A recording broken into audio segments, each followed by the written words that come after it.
बिमला देवी के दो बेटे थे, जिसमें से बड़े बेटे का नाम मोहित और छोटे बेटे का नाम सुमित था। बिमला देवी की बड़ी बहू निर्मला बहुत ही सुंदर और अमीर घर की लड़की थी। वहीं उनकी छोटी बहू चंपा एक गरीब घर की सांवली सूरत वाली लड़की थी। भले ही चंपा सांवली थी, लेकिन वह घर की जिम्मेदारियों को भली भांति निभाती थी। वहीं निर्मला सारा दिन अपना मेकअप करने में ही निकाल देती थी। ऐसे ही एक दिन, ये लीजिए मम्मी जी, आपकी मनपसंद लौंग इलायची वाली चाय। अरे छोटी बहू, सुबह से शाम तक तू काम ही काम करती है। अरे थोड़ा अपने शरीर को भी आराम दिया कर। अरे तू थोड़ा काम अपनी जेठानी को भी करने दिया करना। आखिर वो भी तो इस घर की बड़ी बहू है, उसकी भी इस घर के लिए कुछ जिम्मेदारियां हैं कि नहीं। माँ जी, जेठानी जी तो अभी सो रही हैं और पूजा पाठ करने के बाद आपको चाय चाहिए होता है, इसीलिए मैं ही बना कर ले आई। जन्मदिन के ढेर सारी बधाइयाँ छोटी बहू। और आज के दिन तू थोड़ा घर गृहस्थी से छुट्टी ले ले और अपने पति के साथ कहीं बाहर घूमा। जिसके बाद चंपा खुश होकर अपनी सास के पैर छूती है और वहां से चली जाती है। भगवान तुम्हारा लाख लाख शुक्रिया, जो तुमने मेरे घर में चंपा जैसे हीरे को डाल दिया। विमला देवी ये सब कहकर भगवान से दुआ कर रही थी। तभी वहां से गुजर रही निर्मला उनकी सारी बातें सुन लेती है और वह अपने मन में कहती है, जितनी दुआएं देनी है ना सासू माँ, दे लो। भले ही ये पूरे घर में प्रकाश फैलाती हो, लेकिन इसकी खुद की जिंदगी में तो अंधेरा ही रहेगा, क्योंकि सुमित तो इसे पूछता भी नहीं है, वो तो मेरा दीवाना है। उधर खुश होकर चंपा अपने कमरे में पहुंचती है और अपने पति से कहती है, आप आज के दिन भी ऑफिस जा रहे हैं? क्यों? ऑफिस नहीं जाऊं तो क्या घर पर बैठकर सारा दिन तुम्हारी पूजा करता रहूं? एक तो तुम काली हो ही, ऊपर से मोटी और भद्दी भी हो गई हो, और बात भी कभी ढंग से नहीं कर सकती क्या? जन्मदिन के दिन पति के मुंह से बधाई की बातें सुनने के बजाय बेइज्जती की बातें सुनकर चंपा दुखी हो जाती है। वहीं दरवाजे के बाहर खड़ी निर्मला उनकी सारी बातें सुन लेती है और मन ही मन बहुत खुश हो जाती है और अपने मन में सोचती है, अरे वाह, अपने देवरानी के जन्मदिन के दिन ऐसी बातें सुनकर दिल खुश हो गया। अब यही सही समय है आग में घी डालने का। ये सोचकर निर्मला उनके कमरे में चली जाती है। अरे क्या हुआ मेरे हैंडसम देवर जी, आप मेरी सांवरी सलोनी देवरानी पर इतना भड़क क्यों रहे हैं? अरे देखो जरा मेरी भाभी को, और इनसे कुछ सीखो। इन्होंने अपने फिगर को कितना मेंटेन किया हुआ है। सुमित जी, शायद आप भूल रहे हैं कि मैं एक बच्चे की माँ हूँ, और माँ बनने के बाद तो शरीर में परिवर्तन आ ही जाता है। मैं एक पत्नी होने के साथ साथ एक बच्चे की माँ भी हूँ, जबकि जेठानी जी अभी तक बच्चे के सुख से वंचित हैं। इतना सुनकर निर्मला वहां से गुस्से में चली जाती है। सुमित ऑफिस के लिए निकलने ही वाला था, तभी गुड्डू वहां पर आता है।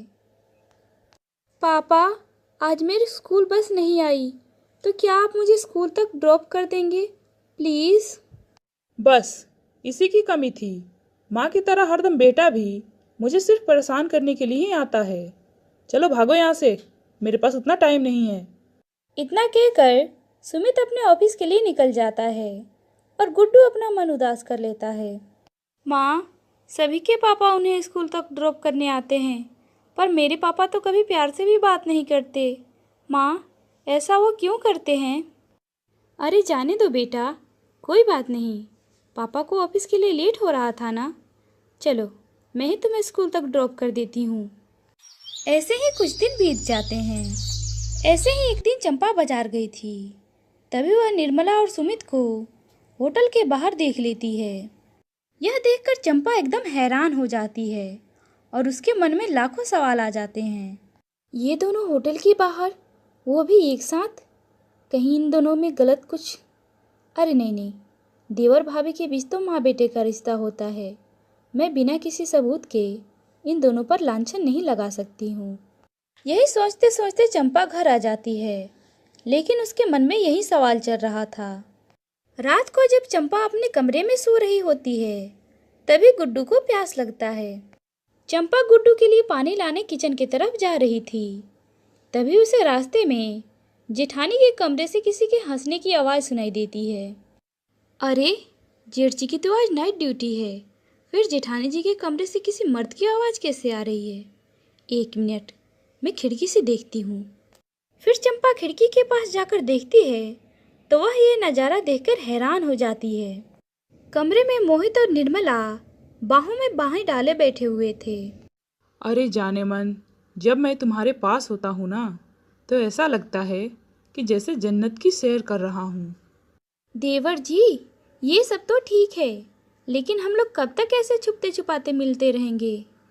हमारी शादी ऐसे लोगों से हो गई जिसे हम पसंद ही नहीं करते, और जिसे पसंद करते हैं उससे खुलकर बात भी नहीं कर सकते। हरदम यही डर लगा रहता है कि कहीं कोई हमारी बातें सुन ना ले, नहीं तो घर में बवाल खड़ा हो जाएगा। अरे छोड़ो जाने मन, जाने भी दो इन बातों को। अच्छा, अब मैं चलता हूँ, नहीं तो अगर चंपा की नींद खुल गई तो हमारे बारे में सब कुछ जान जाएगी। इतना कहकर सुमित जैसे ही दरवाजा खोलता है तभी वह देखता है कि दरवाजे पर तो चंपा पहले से ही खड़ी थी। देवर भाभी के पवित्र रिश्ते को आप दोनों ने कलंक लगा दिया है। मैंने कभी नहीं सोचा था कि मेरी जेठानी ही मेरी सौतन बनेगी। ओह, तो तुमने सब कुछ देख लिया है। चलो अच्छा है, देख लिया है तो आज नहीं तो कल यह सच्चाई तो तुम्हारे सामने आने ही वाली थी। हाँ, मैंने देख लिया है, और ये सच्चाई मैं पूरी दुनिया के सामने ला दूंगी। बहुत हो गया तुम दोनों का ये सब। खबरदार, जो तुमने ये बात किसी को बताई, नहीं तो तुम्हारा बेटा गुड्डू भगवान को प्यारा हो जाएगा। सुमित जी, आप सुन रहे हैं? ये औरत आपके बच्चे के बारे में कैसी कैसी बातें कर रही है। अरे कौन बच्चा, किसका बच्चा? मेरा कोई बच्चा वच्चा नहीं है। तुम दोनों तो बस मेरी एक भूल हो। तुम लोग मरो या जियो, मुझे उससे कोई फर्क नहीं पड़ता। चंपा अपने बच्चे के बारे में सोचकर उन दोनों की हरकतों के बारे में किसी को नहीं बताती है, जिसका नतीजा ये हुआ कि देवर भाभी के नाजायज रिश्ते को एक पनाह मिल जाती है और वह दोनों एक दूसरे के साथ और भी ज़्यादा समय बिताने लगते हैं। एक दिन गुड्डू अपनी माँ से कहता है, माँ, आप इतनी उदास क्यों रहती हो? पापा ने आपसे कुछ कहा क्या? नहीं मेरे बच्चे, ऐसी कोई बात नहीं है। दरअसल मेरी तबीयत आजकल कुछ ठीक नहीं है। तुम जाओ अपने दोस्तों के साथ खेलो। फिर गुड्डू अपने दोस्तों के साथ खेलने के लिए बाहर चला जाता है। तभी चंपा की सास कमरे में आती हैं। अरे क्या बात है चंपा बेटी, मैं तुम्हें कई दिनों से देख रही हूँ कि तुम कुछ खोई खोई सी लग रही हो। वैसे आज जो बात गुड्डू ने तुमसे पूछी है वही मैं कई दिनों से पूछना चाह रही थी, लेकिन तुम्हारा उदास चेहरा देखकर हिम्मत नहीं कर पाई। मुझे ऐसा लग रहा है कि जैसे कोई सौतन तुम्हें डाहे जा रही हो। मगर एक बात हमेशा याद रखना बेटी, कि अगर विश्वास से भरी पत्नी चाहे तो यमराज से भी अपने पति के प्राण वापस ला सकती है, तो फिर एक औरत क्या चीज़ है। इतना बोलकर चंपा की सास वहाँ से चली जाती हैं। अपनी सास की बातें सुनने के बाद चंपा के अंदर एक हिम्मत आ जाती है और वह सब कुछ सच सच बताने के लिए अपने मन में ठान लेती है। और चंपा अपने जेठ के पास जाकर उसे सारी बातें बता देती है। अरे चंपा, तुम ये क्या बात कर रही हो? तुम होश में तो हो कि तुम क्या कह रही हो? हाँ भैया, मैं बिल्कुल होश में हूँ। आप बस मुझे आज रात का समय दीजिए, फिर मैं सच्चाई आपके सामने ला दूंगी। चंपा एक प्लान बनाती है और आधी रात को सुमित के मोबाइल से निर्मला को मैसेज करती है और उसे छत पर बुलाती है। कुछ देर के बाद निर्मला छत पर पहुंचती है। छत पर तो काफी अंधेरा था, इसीलिए वो मोहित को पहचान नहीं पाती है और वह उसे पीछे से जाकर हक कर लेती है। अरे क्या हुआ मेरे हैंडसम देवर जी, आज आपने मुझे आधी रात को छत पर क्यों बुला लिया? तभी मोहित पलटकर निर्मला के गाल पर एक जोरदार थप्पड़ मार देता है। तभी छत की लाइट जल जाती है और सभी घर वाले छत पर आ जाते हैं। छी, मैंने कभी सपने में भी नहीं सोचा था कि देवर भाभी के इस पवित्र रिश्ते को तुम लोग एक दिन कलंकित कर दोगे। मोहित, तुम यहाँ पर कैसे आए? क्यों? मुझे देखकर हैरानी हो रही है? चंपा ने तुम दोनों के करतूतों के बारे में मुझे सब कुछ बता दिया है। सुमित, ये तो पराये घर से आई है, लेकिन तू तो मेरा अपना भाई है ना। तूने भी मेरे साथ धोखा किया। मुझे माफ़ कर दीजिए भैया, मैं बहक गया था। मैं वादा करता हूँ कि मैं आज के बाद ऐसा कुछ भी नहीं करूँगा। हाँ मोहित, मुझे भी माफ़ कर दो। मैं भी वादा करती हूँ कि मैं आगे से ऐसा कुछ भी नहीं करूँगी। अरे नहीं नहीं बेटा, इन दोनों की हरकतें कोई छोटी बात नहीं है। तुम इन दोनों को माफ़ मत करना। ऐसे इंसानों के लिए हमारे घर में कोई जगह नहीं है। उठाओ तुम दोनों अपना बोरिया बिस्तरा और निकल जाओ मेरे घर से। आइंदा मेरे घर में कदम रखने के लिए भी सोचना मत। चंपा की सास उन दोनों को अपने घर से निकाल देती हैं और फिर सब मिलकर एक साथ खुशी खुशी रहने लगते। समरपुर नाम के गांव में रमेश अपनी पत्नी सीता और एक छोटे बेटे अजित के साथ रहता था। रमेश बहुत ही गरीब था। वह जंगल जाकर लकड़ियां काटता था और उसे बाजार में ले जाकर बेच के वो अपना और अपने परिवार का गुजारा करता था। इन दिनों बहुत गर्मी पड़ रही थी और गांव के हर एक वासी का गर्मी से बुरा हाल था। एक दिन रमेश की घर की दीवार कमजोर होने के कारण टूटकर गिर गई। यह देखकर सभी दुखी हो जाते हैं क्योंकि सूरज की धूप अब उनके घर में आने लगी थी। एक दिन दोपहर में सीता अपने पति रमेश से कहती है, जी हम अब क्या करेंगे? हमारे घर की तो दीवार पूरी तरह से टूट चुकी है, जिसके कारण पूरे घर में धूप आ रहा है। हाँ पिताजी, घर में एक पल भी बैठा नहीं जा रहा। एक काम करते हैं, आज ही हम तीनों मिलकर इस दीवार को बना देते हैं। मिट्टी की दीवार हम कब तक बनाते रहेंगे? वो हर 2 महीने में गिर जाती है और हमारा ये घर भी कितना कमजोर हो चुका है, पता नहीं कब गिर जाए। तो क्या करें सीता, दीवार तो हमें बनानी ही होगी ना, नहीं तो कब तक इस गर्मी को हम लोग बर्दाश्त करते रहेंगे। दिन में भी गर्मी, रात में भी गर्मी, ऐसे तो हम तीनों बीमार हो जाएंगे। पिताजी, मेरा दोस्त पप्पू है ना, उसके पिताजी ने घास के तिनके से 4 घर बनाए हैं और वह उसी में रहते हैं। एक घर में वो रहते हैं और बाकी के 3 घर उन्होंने किराए पे दे दिया है। घर के साथ साथ उनकी अच्छी कमाई भी होती है। पिताजी, हम भी ऐसा कुछ करते हैं ना।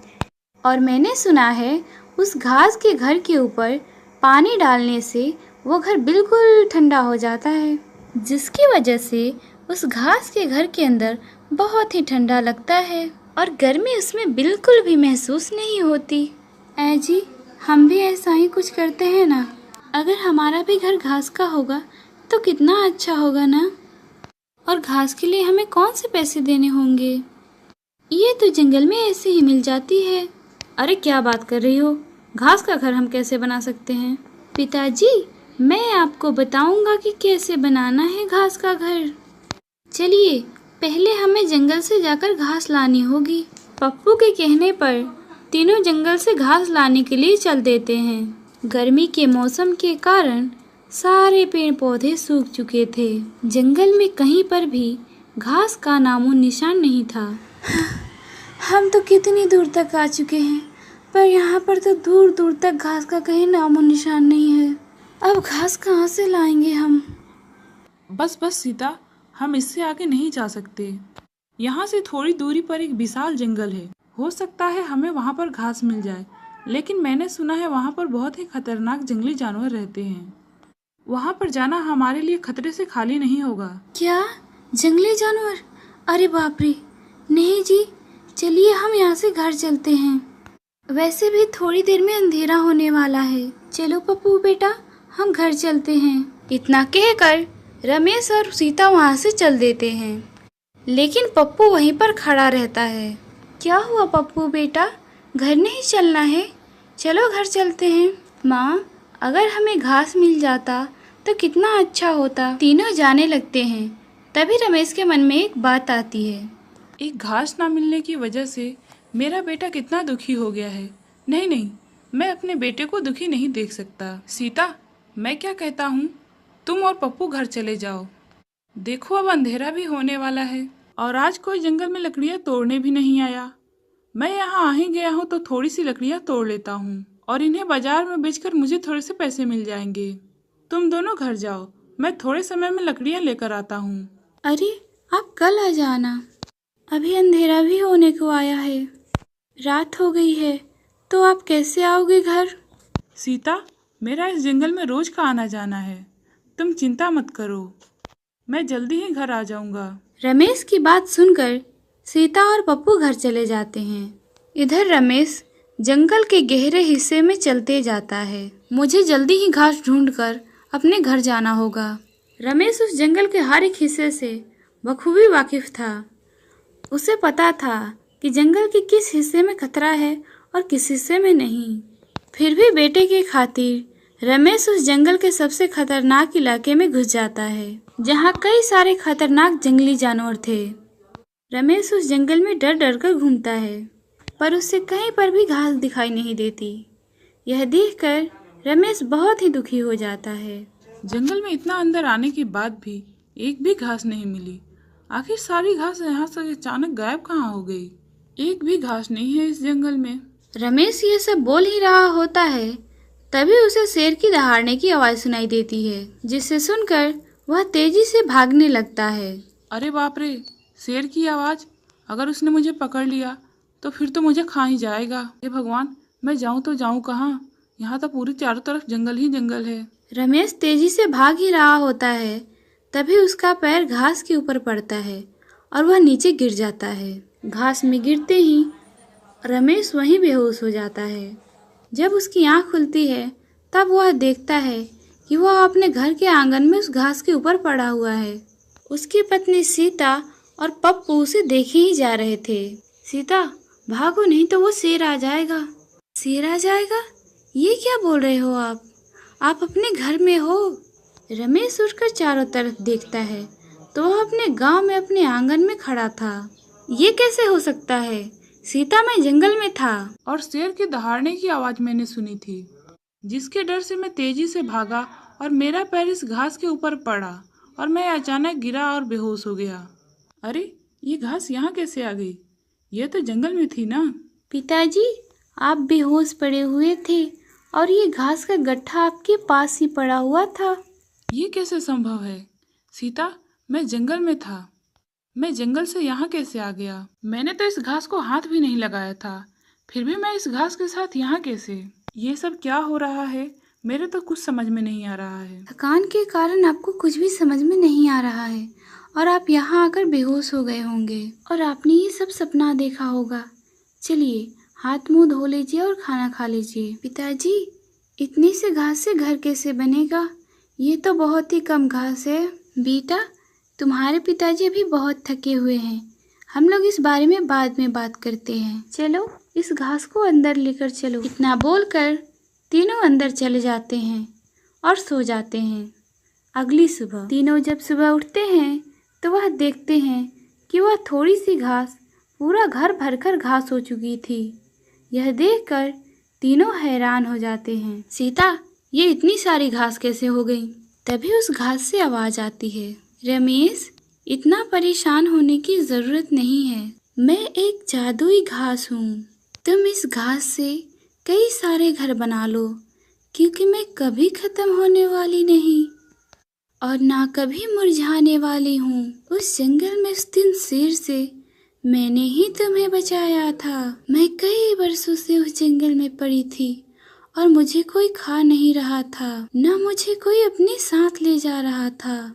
पर जैसे ही तुम मेरे ऊपर आकर गिरे, मैंने झट से अपने जादू से तुम्हें वहाँ से गायब कर दिया। क्या तुमने मुझे उस खतरनाक शेर से बचाया था? हाँ, वह मैं ही थी जिसने तुम्हें बचाया और तुम्हें यहाँ ले आई। यह बात सुनकर तीनों के होश उड़ जाते हैं।